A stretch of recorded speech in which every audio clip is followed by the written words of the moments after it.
സജി ചെറിയാന്റെ പരാമർശം തനി വർഗീയ വികാരം ഉണ്ടാക്കുന്നതാണ്. അദ്ദേഹം തീർച്ചയായിട്ടും ഈ മലപ്പുറം ജില്ലയിൽ നേരത്തെ തന്നെ പലരും നടത്തിയിട്ടുള്ള പരാമർശങ്ങൾ അവിടെ ജയിച്ച ആളുകളെ നോക്കിയാൽ അറിയാം, അല്ലേ എന്നല്ലേ അദ്ദേഹം പറഞ്ഞത്.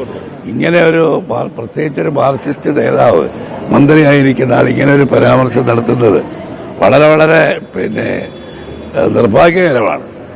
എ കെ ബാലൻ്റെതുപോലെ ആയിപ്പോയത്. എ കെ ബാലൻ UDF അധികാരത്തിൽ വന്നാൽ ജമാഅത്തെ ഇസ്ലാമി ഭരിക്കും, അതിനായിരിക്കും ആഭ്യന്തരം വഹിക്കാൻ പോകുന്നത് പറഞ്ഞതുപോലെ സജി ചെറിയാന്റെയും പരാമർശം അതിന് സമാനമായിട്ടുള്ളതാണ്. മാർക്സിസ്റ്റ് നേതാക്കൾ ഇപ്പോൾ വർഗീയത ആളിക്കത്തിച്ച്, അത് മുഖ്യമന്ത്രി ഉൾപ്പെടെയുള്ള ആളുകൾ വർഗീയ വികാരം ആളിക്കത്തിച്ച് നഷ്ടപ്പെട്ടു പോയ തദ്ദേശ സ്വയംഭരണ തെരഞ്ഞെടുപ്പിൽ അധികാരം നഷ്ടപ്പെട്ടത് നിയമസഭാ തെരഞ്ഞെടുപ്പിൽ തിരിച്ചു പിടിക്കാൻ ഈ ഭൂരിപക്ഷ വർഗീയതയാണ് ഇപ്പോൾ അവർ ആളിക്കത്തിക്കാൻ ശ്രമിക്കുന്നത്.